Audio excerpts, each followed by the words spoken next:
¿Qué tal, mamás, papás, abuelas, abuelos y a todas y todos los que participan en la crianza de los más pequeños en casa? Hoy nos acompaña Lalo, quien viene representando al Consejo Nacional de Fomento Educativo, CONAFE. ¿Cómo estás, Lalo? Me da mucho gusto saludarte. Hola, muy bien, gracias. Estoy muy emocionado por este programa que presentamos el día de hoy en Aprende en Casa 2. Oye, ¿ya te lavaste las manos? Ya me las lavé, Adriana. Muy bien. De todos modos, te voy a dar un poco de gel antibacterial, porque aunque nos lavemos las manos constantemente, no sabemos qué objetos tocamos que pueden estar infectados. Así que nunca, nunca está de más. Ay, perdón. Lalo, perdón, es mi mamá, tengo que contestar. ¿Bueno? Pues aprovechemos para lavarnos las manos. Vamos ahora con Ajo Listo. Hola a todos los adultos que nos ven en Aprende en Casa 2. Es un gusto que nos acompañen. Es importante que ustedes también continúen con las medidas de higiene para evitar contagios. Y así, con su ejemplo, mostrar a las niñas y niños lo que hay que hacer. Así que recuerden utilizar cubrebocas y lavarse las manos como se muestra en la siguiente cápsula. Lavarnos las manos varias veces al día es importante para prevenir cualquier enfermedad. Sigue estos pasos para hacerlo correctamente. Moja tus manos. Usa suficiente jabón. Frota tus palmas una con la otra. Ahora, frota la palma de una de tus manos contra el dorso de la otra, entrelazando los dedos. Repite lo mismo con la otra mano. Frota los dedos. Ahora haz como que rasguñas la palma de tus manos para lavar tus uñas. Enjuaga tus manos con agua. Sécalas con una toalla y ¡listo! ¡Tus manos están limpias! Si no tienes agua y jabón, usa desinfectantes a base de alcohol. ¡Cuídate! Listo, comencemos. Adriana, te noto un poco preocupada. ¿Te puedo ayudar en algo? Gracias, Lalo. Pues mira, la verdad es que en estos días que hay que quedarse en casa, he estado cuidando a mi sobrinito que tiene 4 meses, ¿no? He estado muy cercana a él. Y ya había identificado que necesitaba para dormir y cuando lloraba ya sabía que era porque quería comer o porque había que cambiarle el pañal. Y nos gustaba mucho estar acostados en la cama, escuchando música, jugando, y yo le contaba historias. Entonces, ahora que ya he retomado mis actividades, mis papás son quienes lo están cuidando y se dieron cuenta que él y yo nos entendemos mejor. Y ahorita me hablaron para decirme que el bebé está llorando y no saben por qué. Que ya le dieron de comer, ya le revisaron el pañal, ya lo envolvieron de taquito y sigue muy inquieto. Ah, ahora entiendo por qué tenías esa cara, Adriana. Sí. Entonces le pedí a mis papás que platiquen con el bebé, que jueguen con él, que le canten una canción. Pero me dicen que antes eso no se hacía, que se creía que los bebés no entendían y que como no se comunican como tú y como yo, como ustedes y como yo, pues no es necesario hablarles. Así es. Antes y todavía hoy, algunas personas creen que eso pasa con los bebés, pero afortunadamente, diferentes estudios sobre los bebés y niños pequeños nos han enseñado que las niñas y los niños tienen un gran potencial para aprender desde que nacen, incluso desde que están en el vientre de la madre. Se le llama nuevas miradas sobre la infancia, a conocer y reconocer a los bebés como seres activos en su propio aprendizaje. Estas nuevas miradas son muy importantes porque nuestra manera de relacionarnos con las niñas y los niños más pequeños depende de las ideas y expectativas que tenemos de lo que son capaces de entender, aprender y hacer. A veces como padres o como personas que cuidamos de niñas y niños pequeños, necesitamos un espacio para conversar sobre lo que involucra la crianza. Me gustaría comentarte acerca de la labor del Consejo Nacional de Fomento Educativo, CONAFE, sobre educación inicial, porque es muy relacionado con lo que acabamos de decir. Les invito a ver el siguiente video. Disfrútenlo. El CONAFE cuenta con 3 vertientes educativas. Una de ellas es la educación inicial, que tiene como propósito promover la reflexión con madres, padres, cuidadores y embarazadas en torno a sus prácticas de crianza, a fin de favorecer el desarrollo integral y el ejercicio de los derechos de las niñas y los niños desde su gestación y hasta los 3 años, 11 meses de edad. El El primer año de vida es fundamental para el ser humano, ya que en esta etapa se determina la arquitectura básica del cerebro de manera irreversible y se constituyen las bases para el aprendizaje, donde las experiencias físicas, sociales, afectivas y cognitivas son elementales para el desarrollo de las niñas y los niños. El CONAFE, convencido de la importancia de la primera infancia, brinda atención educativa a las familias a través de sesiones semanales, coordinadas por una promotora educativa que guía la reflexión sobre lo que hacen los padres, madres y cuidadores para atender, proteger, educar y convivir con las niñas y los niños, a fin de promover acciones en las que se les reconozca como sujetos de derecho y favorecer interacciones significativas entre los adultos y los niños. En las sesiones también se trabaja con embarazadas y se promueve la participación de los hombres en la crianza de las niñas y los niños. En educación inicial, se reconoce que como adultos es importante ser conscientes del papel de acompañantes, que demanda estar disponibles para atender a las niñas y los niños, y sobre todo del papel que como adultos jugamos en la construcción de su ser, como individuos.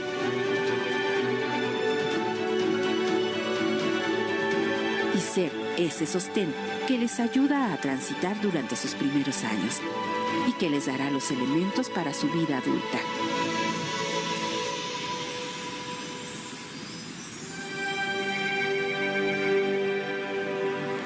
Ese es el mejor regalo que se les puede aportar a niñas y niños. La propuesta educativa de educación inicial del CONAFE consiste principalmente en acompañar a las familias en la crianza de las niñas y los niños de 0 a 3 años, 11 meses de edad. También brinda orientaciones a las embarazadas y promueve la participación de los hombres en la crianza. Con todo esto, se busca favorecer el desarrollo integral de las niñas y los niños. Y es muy interesante porque se trata de una atención familiar. Así es, educación inicial se caracteriza por ser una educación comunitaria y no escolarizada. Es una de las diversas modalidades educativas que existen en el país para la atención a la primera infancia. Lalo, en el video que vimos se señala que en las sesiones de educación inicial también se trabaja con los cuidadores. Cuéntanos más sobre esto. Todos sabemos que por múltiples razones no siempre son los padres los que pueden cuidar a sus hijos y otros adultos intervienen en su crianza. Por ejemplo, tú con tu sobrino. Es cuando hablamos de una crianza compartida. Existen, por ejemplo, los centros de atención infantil, en donde las maestras y los maestros apoyan en el cuidado de los niños pequeños. Ponerse de acuerdo entre los adultos en cómo criar a una niña o niño pequeño es muy complicado. Dinos qué cosas influyen en la crianza, Lalo. La forma en cómo criamos a las niñas y a los niños tiene que ver con diferentes aspectos y todos influyen en cómo se lleva a cabo la crianza. ¿Cómo fuimos criados nosotros cuando éramos niños? Las experiencias que vivimos. También se determina a partir de lo que pasa en nuestro entorno, es decir, del clima, la situación geográfica donde vivimos, las condiciones económicas y sociales, así como los referentes culturales. Por otro lado, también influyen los referentes que tenemos cerca, nuestras familias, alguna orientación médica o el acceso a diversas fuentes de información. De la misma manera influyen nuestros propios miedos, nuestra forma de ser y las expectativas que tenemos de las niñas y los niños. La crianza de las y los más pequeños es fundamental, es lo que determina el tipo de persona que uno es. Ahora es momento de llevar a cabo una actividad. Como ya comentamos, uno de los factores que influye en la forma en cómo criamos a las niñas y los niños tiene que ver con nuestra propia experiencia como hijas e hijos. Para comenzar, escribe en una hoja las palabras que completan las frases. En la columna de antes, escribe todo lo que recuerdas que hacían tus padres y o cuidadores para educarte, para jugar contigo, cuando llorabas, para reprenderte y qué hacían cuando te asustabas. Para completar las frases de ahora, es importante que recurras a tu experiencia de crianza, es decir, qué haces con tus hijas y o hijos si los tienes. Si no, piensa en alguna niña o algún niño cercano en estas mismas situaciones. En tu caso, piensa en tu sobrino, Adriana. Muy bien. Cuando concluyas la actividad, lee nuevamente tus respuestas e identifica si haces lo mismo que hicieron contigo, si hay diferencias y qué te llevó a hacer esos cambios. ¿Qué tal te fue, Adriana? ¿Puedes notar las diferencias entre cómo te criaron y lo que tú haces ahora para criar a tu sobrino? Pues la verdad me había cuestionado muchas cosas, pero esta revisión me ayuda mucho a ver cómo lo estoy haciendo. ¿Te gustaría compartir algo de lo que más te llamó la atención de este ejercicio? Claro. En el antes, por ejemplo, mis papás pasaban mucho tiempo trabajando, siempre estaban muy cansados y entonces cuando les pedía que jugaran conmigo me decían, no, estamos muy cansados, ve a jugar con tus hermanas. En el ahora hay días en los que llego muy cansada y no juego con mi sobrino, pero por lo regular procuro destinarle un tiempo para ver cómo juega y también para participar con él. Antes, cuando me reprendían, solo me regañaban, pero tengo muy nítido un recuerdo de mi tío pegándole a mi prima y eso me impactó muchísimo, ¿no? Ahora tengo muy claro que no quiero usar la violencia con mi sobrinito. Bueno, y ahora que ya identifico por qué actúo de una forma o de otra para ayudar a criar a mi sobrino, me doy cuenta que no todo lo que hago considera las nuevas miradas de la infancia. ¿Cómo puedo identificar lo que favorece o no el desarrollo del bebé? Y también vimos hace ratito que la crianza de las niñas y los niños no depende en muchas ocasiones exclusivamente de una persona y que todos y todas podemos hacer cosas diferentes para educarlos y cuidarlos, pero a veces no todos estamos de acuerdo. Lalo, la verdad es que creo que ahora tengo más dudas. Es normal que tengas dudas, pero lo importante es disfrutar todo lo que haces con el bebé, ver cómo se desarrolla y va aprendiendo todo lo que le enseñas. La verdad es que todo lo que rodea al bebé tiene un impacto en su desarrollo, como también lo tiene en los adultos.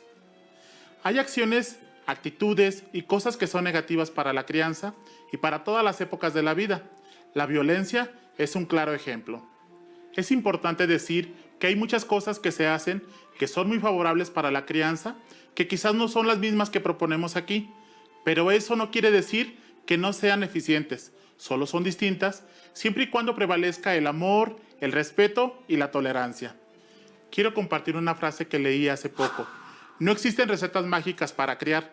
Cada niño y niña es distinto, pero lo importante es ponerse de acuerdo, porque la crianza se aprende en equipo, entre los adultos que conviven con los niños. A esta frase le agregaría que nosotros también formamos parte de ese equipo, que con estos programas se busca brindar más elementos para enriquecer la crianza de todas las niñas y todos los niños en el país, Adriana. Lalo, tengo una última pregunta. Si dices que hay prácticas que favorecen o no el desarrollo de las niñas y los niños, ¿cómo podemos saber cuáles son esas prácticas? ¿Quién dice qué sí les favorece y qué no?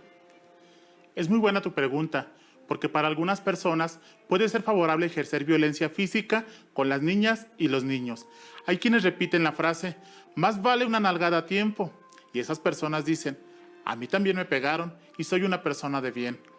Hay personas que consideran que cuando las niñas y los niños hacen berrinche, hay que darles un té bien amargo para que no lo vuelvan a hacer. Una herramienta que nos permite valorar nuestras prácticas de crianza, considerando la satisfacción plena de los derechos de las niñas y los niños, son los principios de la Convención sobre los Derechos del Niño. Así, una vez que identificas lo que haces para criar a tu bebé, que reconoces por qué lo haces así y cuál es tu intención, puedes ver su reacción y preguntarte lo siguiente. ¿Tomo en cuenta la opinión, sentimientos y necesidades de mi bebé? ¿Ejerzo violencia, golpes, gritos, insultos, lo ignoro, lo aíslo sobre mi bebé? ¿Favorezco su nutrición, salud y educación? A partir de estas respuestas, puedes valorar la necesidad de modificar o enriquecer lo que haces en la crianza para favorecer el desarrollo de tu bebé. Lalo, solo puedo decir que la tarea de la crianza es una labor muy importante y que tenemos una gran responsabilidad, pero que no estamos solos en ella. Así es. Por último, solo me gustaría compartirte otra frase. Ser mamá o papá se aprende en el camino, con la experiencia y asumiendo con responsabilidad los errores. Lo importante es pensar siempre si lo estamos haciendo bien o si es necesario cambiarlo. Los invito a recapitular. Las nuevas miradas de la infancia se refieren a reconocer que las niñas y los niños aprenden desde que nacen, incluso desde que están en el vientre de la madre. diversos aspectos que intervienen para determinar cómo criamos a las niñas y a los niños. El origen del por qué hacemos lo que hacemos para criar a las niñas y a los niños y dónde lo aprendimos. Y que tenemos la posibilidad de cambiar o enriquecer nuestras prácticas de crianza. Lalo, ha sido impresionante todo lo que hemos aprendido hoy. Muchísimas gracias por estar aquí. Ha sido un gusto estar hoy aquí con ustedes. Y como siempre, antes de terminar, les compartimos este cuento. Y yo, mientras tanto, le voy a hablar a mi mamá y a mi papá para contarles todo lo que aprendí hoy. Lalo, muchas gracias. Gracias a ti. Adiós. Nos vemos. Tener un patito es útil. Isol. Me encontré un patito y lo agarré. Lo uso para mecerme. Lo uso de sombrero. Lo uso de pipa y de silbato. Lo uso de nariz. Y también después de bañarme. Luego lo dejo en la tina. Y cuando se va el agua, lo uso de tapón. Tener un nene es útil. Isol. Me encontré un nene y me agarró. Me hace masajes en la espalda. Lo uso de mirador. Y me da besitos. Me disfrazo de gárgola. Y me encero el pico. Después nado un poco hasta que encuentro mi huequito de dormir.